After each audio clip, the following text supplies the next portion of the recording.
아는 공동체에 오신 여러분들을 환영하고 축복합니다. 2024년도 6월 마지막 주 우리 공동체에게 주신 하나님의 말씀은 신명기 7장 6절에서부터 10절까지 말씀입니다. 이 말씀을 가지고 하나님께서 주신 은혜를 나누도록 하겠습니다.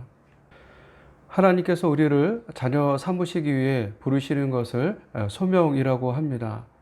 소명을 포털 사이트 다음에서 검색해 보면 어떤 일이나 임무를 하도록 부르는 명령이라고 되어 있습니다.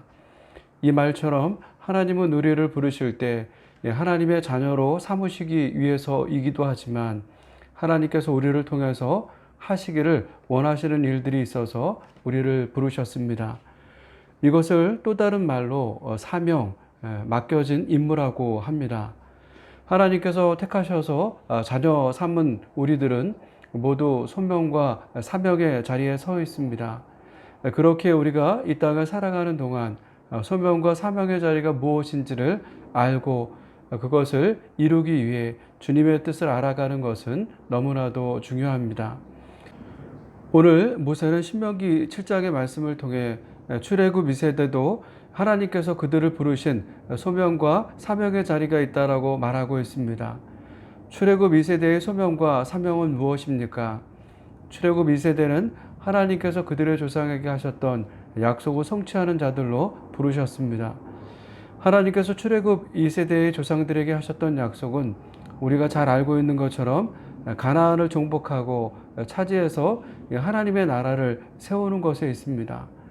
오늘 우리도 마찬가지입니다. 하나님께서 우리를 택하셔서 이루고자 하시는 하나님의 뜻은 이 땅에서 하나님의 나라를 세워 나가는 것에 있습니다. 그렇다면 우리가 어떻게 해야 이 땅에서 하나님의 나라를 세워 나갈 수 있을까요? 첫 번째로 하나님께서 우리를 택하셨다라고 하는 사실이 믿어져야 합니다. 6절에서 8절까지 말씀을 다시 보시겠습니다. 너는 여호와 내 하나님의 성민이라. 내 하나님 여호와께서 지상 만민 중에서 너를 자기 기업의 백성으로 택하셨나니 여호와께서 너희를 기뻐하시고 너희를 택하심은 너희가 다른 민족보다 수요가 많기 때문이 아니니라. 너희는 오히려 모든 민족 중에 가장 적으니라. 여호와께서 다만 너희를 사랑하심으로 말미암아 또는 너희의 조상들에게 하신 맹세를 지키려 하심으로 말미암아 자기의 권능의 손으로 너희를 인도하여 내시되 너희를 그 종되었던 집에서 애굽 왕 바로의 손에서 속량하셨나니. 모세는 출애굽 2세대에게 가나안 정복이 하나님이 그들을 부르신 소명과 사명이라고 말하면서 그들의 정체성에 대해서 말하고 있습니다. 6절의 말씀처럼 출애굽 2세대는 세상의 많은 민족 중 하나님께서 자기 기업의 백성으로 택하신 하나님의 성민입니다. 성민은 거룩한 백성이라는 말로 구약의 이스라엘 백성과 신약의 그리스도인을 말합니다. 성민의 특징은 하나님께 거룩하다는 것입니다.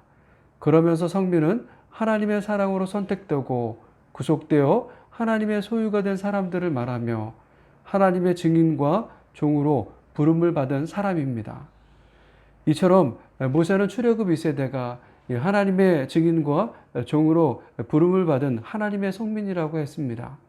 그러면서 7절과 8절에서 하나님께서 그들을 하나님의 성민으로 택하신 이유를 말했는데 그것은 그들을 온전히 사랑하는 하나님의 사랑 때문이었습니다.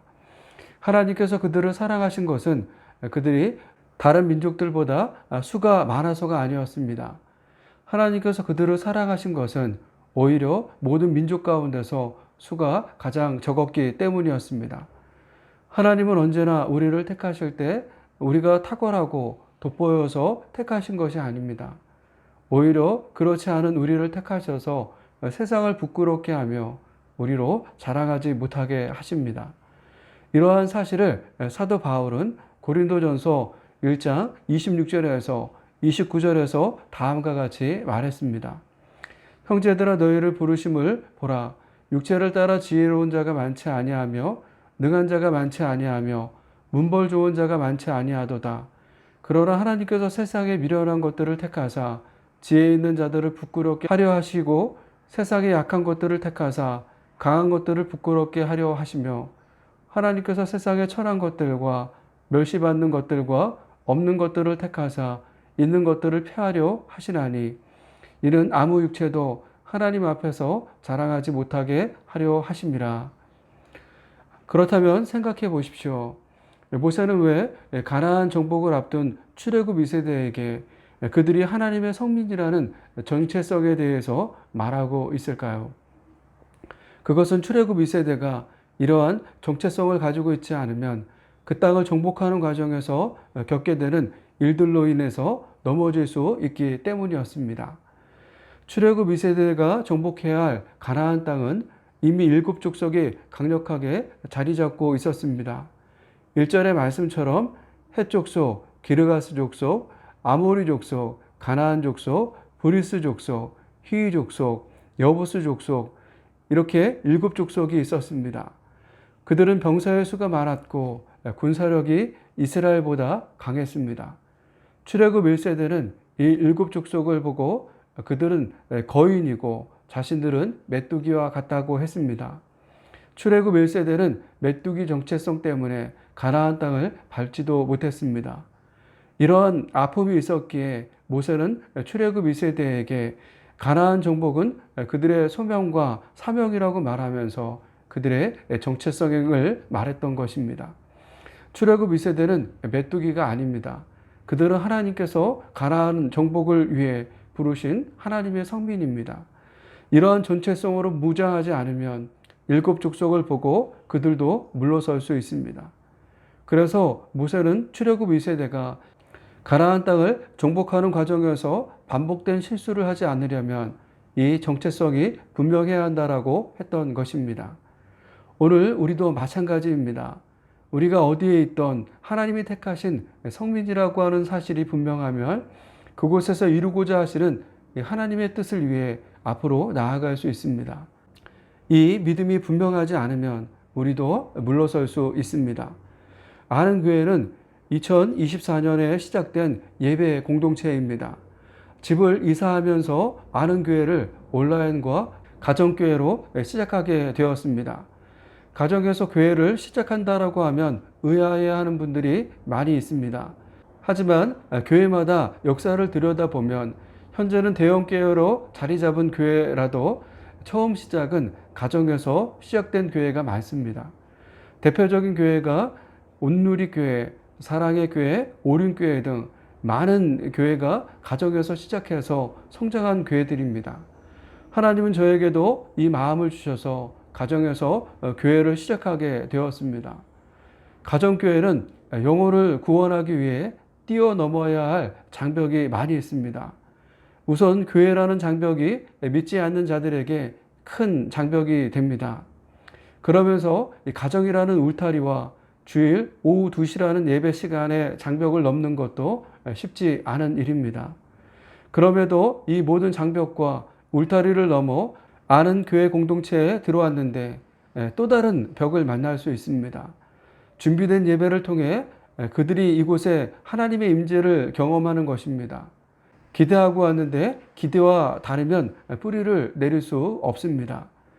이러한 벽이 있지만 하나님은 이 벽을 넘는 자들을 붙여주심으로 저희 가정을 통해 아는 교회를 세우는데 부르셨다라고 하는 확신을 주실 줄 믿습니다. 이 믿음의 정체성이 굳건하지 않으면 저희도 흔들릴 수 있습니다. 이 믿음의 정체성이 흔들리지 않을 수 있도록 말씀을 들으시는 분들께서 기도해 주시기를 부탁드립니다. 모세는 출애굽 2세대가 가나안 정복을 위해 하나님께서 택하신 성민이라는 사실이 분명해야 앞으로 나아갈 수 있다라고 하였습니다. 그러면서 모세는 출애굽 2세대가 이 정체성이 분명하지 않으면 또 다른 문제가 생길 수 있다라고 봤습니다. 그것은 가나안을 정복하는 과정에서 일곱 족속에게 동화될 수 있는 것이었습니다. 2절에서 4절까지 말씀입니다. 내 하나님 여호와께서 그들을 내게 넘겨 내게 치게 하시리니 그때에 너는 그들을 진멸할 것이라.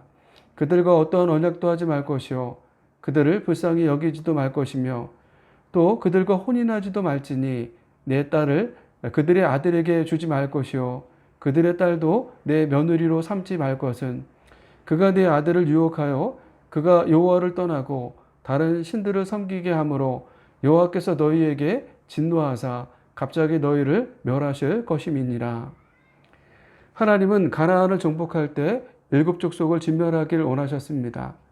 진멸한다라고 하는 것은 그 땅에 하나도 남기지 않은 것을 말합니다. 하나님께서 그들을 진멸하시길 원하셨던 이유는 출애굽 2세대가 일곱 족속에게 동화되어 하나님을 떠나고 다른 신들을 섬길 수 있기 때문이었습니다. 그래서 모세는 출애굽 2세대가 그 땅을 정복했을 때 이스라엘이 해야 할 것과 하지 말아야 할 것을 말했습니다. 해야 할 것은 그들을 진멸하는 것과 그들이 섬겼던 우상을 없애는 것이었습니다. 하지 말아야 할 것은 그들과 어떠한 언약도 맺지 말아야 하고 불쌍히 여기지도 말아야 하며 혼인하지 말아야 합니다. 이렇게 출애굽 1세대가 해야 할 것들과 하지 말아야 할 것들을 구분하고 하나님의 뜻을 이루려면 그들의 정체성이 분명하지 않으면 안 되었습니다. 이것은 어느 세대나 마찬가지입니다. 우리가 살고 있는 이 땅에 하나님의 나라를 세워가기 위해서 중요한 것은 세상의 시기에 동화되지 않는 것입니다. 세상의 시기에 동화되지 않으려면 우리의 정체성이 분명해야 합니다. 우리는 모두 하나님의 나라를 세워가기 위해 택함받은 하나님의 성민입니다. 하나님의 성민은 하나님께서 책임져 주십니다. 이 믿음이 없이는 하나님 나라를 세워갈 수 없습니다. 히브리서 11장을 믿음의 장이라고 합니다. 이 장에서는 많은 믿음의 사람들의 명단이 나옵니다. 그 중에 23절에서부터 26절까지는 오늘 신명기 말씀을 선포하고 있는 모세의 믿음에 대해서 말해주고 있습니다. 히브리서 기자의 눈에 비친 모세는 그가 어른이 되었을 때 바로 왕의 공주의 아들이라 불리기를 거절했고 잠시 죄의 향락을 누리는 것보다 하나님의 백성과 함께 학대받는 길을 택했으며 그리스도를 위하여 받는 모욕을 이집트의 재물보다 더 값진 것으로 여겼다라고 했습니다. 모세가 이집트의 왕자로 누릴 수 있었던 엄청난 재물과 명예와 권세를 다 내려놓을 수 있었던 이유가 무엇입니까? 히브리서 기자는 믿음 때문이라고 했습니다. 모세는 하나님의 성민으로 장차 받을 상을 내다보는 믿음이 있었습니다. 이 믿음이 있었기에 이집트에 동화되지 않을 수 있었습니다. 사랑하는 여러분, 오늘 우리에게도 이 믿음이 있습니까? 하나님께서 우리를 택해서 우리가 있는 삶의 자리에 세우셨다라고 하는 믿음이 있습니까? 우리는 하나님께서 택하신 하나님의 성민입니다. 하나님께서 택하신 성민이기에 삶의 문제 앞에 타협하거나 주저앉지 않기를 축복합니다. 하나님의 성민이라는 정체성이 분명하면 우리는 흔들리지 않을 수 있습니다. 이 믿음이 우리 아는 공동체에 함께하기를 축복합니다. 두 번째로 하나님 나라는 하나님께서 세우신다라고 하는 사실을 기억해야 합니다. 출애굽 2세대는 그들의 조상에게 약속하신 가나안을 정복하는 일에 소명과 사명이 있었습니다. 조금 후면 이 일을 위해 그들은 가나안을 향해 나아가야 합니다. 하지만 여전히 그곳에는 이스라엘보다 강하고 수도 많은 일곱 족속이 있습니다. 그들이 존재하는 것만으로도 여러 마음이 들 수 있습니다. 모세도 이 사실을 알았습니다. 17절 말씀입니다. 내가 혹시 심중에 이르기를 이 민족들이 나보다 많으니 내가 어찌 그를 쫓아낼 수 있으리요 하리라마는 출애굽 2세대가 혹시 그 일곱 족속을 보고 마음속에 내가 어찌 그를 쫓아낼 수 있을까 생각이 들 때 두려워하지 말라고 했습니다. 두려워하는 대신 무엇을 하라고 했습니까? 18절 말씀을 보면 하나님께서 바로와 온 애굽에 행하신 것을 잘 기억하라고 하였습니다. 그러면서 하나님은 바로와 온 애굽에 행하신 것을 내가 두려워하는 모든 민족에게 행하실 것이라고 하였습니다. 그러면서 계속해서 반복해서 나오는 단어가 있습니다. 이러한 말을 하기 전에 내 하나님 여호와께서 라는 말을 계속 반복해서 사용하고 있습니다. 19절에도 내 하나님 여호와께서, 20절에도 내 하나님 여호와께서, 22절과 23절을 시작하면서도 내 하나님 여호와께서로 시작하고 있습니다. 이렇게 모세가 내 하나님 여호와께서라는 말을 4번이나 사용하면서 다음 말들을 이어가고 있는데 모세는 어떠한 말을 하고 싶은 것입니까? 모세는 지금 출애굽 1세대가 해야 하는 가나안 정복은 그들이 해야 할 사명이지만 이것을 실제로 이루시는 분은 하나님이라는 사실을 말하고 싶었던 것입니다. 그래서 모세는 21절에서 다음과 같이 말했습니다. 너는 그들을 두려워하지 말라. 너희의 하나님 여호와 곧 크고 두려운 하나님이 너희 중에 계심이니라. 모세는 출애굽 2세대가 누구를 만나건 어떠한 상황을 접하건 두려워할 필요가 없다고 말하고 있습니다. 왜냐하면 크고 두려운 하나님이 출애굽 2세대 중에 계시기 때문입니다. 저는 오늘 신명기 7장의 말씀을 묵상하면서 사도행전 6장과 7장에 나오는 스데반 집사님이 계속해서 생각이 났습니다. 예루살렘 교회의 구제의 일로 위기가 찾아왔을 때 이 위기를 해결하기 위해 7 집사님을 세웠습니다. 사도들과 7 집사가 사역을 분업함으로 예루살렘 교회는 평안하며 든든하게 세워질 수 있었습니다. 이때 스데반과 다른 지역에서 예루살렘에 온 유대인들과 논쟁이 벌어졌습니다. 논쟁하는 가운데 유대인들이 불리해지자 그들 중에 거짓말하는 자들이 생겼습니다. 그들은 스데반이 모세와 하나님을 모욕했다라고 했습니다. 이 거짓 증언으로 스데반은 공회라는 오늘날 법정에 서게 되었습니다. 스데반은 자신이 이 법정에 섰다라고 하는 것이 무엇을 뜻하는지 알았습니다. 예수님도 이 법정에서 죽었기 때문입니다. 두렵고 떨리는 법정에 세워진 스데반, 그의 모습은 어떠했습니까? 사도행전 6장 15절입니다. 공회 중에 앉은 사람들이 다 스데반을 주목하여 보니 그 얼굴이 천사의 얼굴과 같더라. 스데반은 공회 중에 앉은 사람들이 다 자신을 보고 있지만 그는 두려워하지 않았습니다. 오히려 그의 얼굴은 천사의 얼굴과 같았습니다. 이후 그는 그 공회에 있는 사람들에게 담대하게 하나님 나라를 선포했습니다. 그가 이렇게 할 수 있었던 이유가 무엇입니까? 스데반은 지금 그곳에 혼자 있지 않기 때문입니다. 그곳에 크고 두려운 하나님이 함께하고 계셨기 때문에 죽음 앞에서 담대할 수 있었습니다. 사랑하는 여러분, 하나님께서 오늘 우리를 부르셔서 이루고자 하시는 하나님의 뜻은 무엇입니까?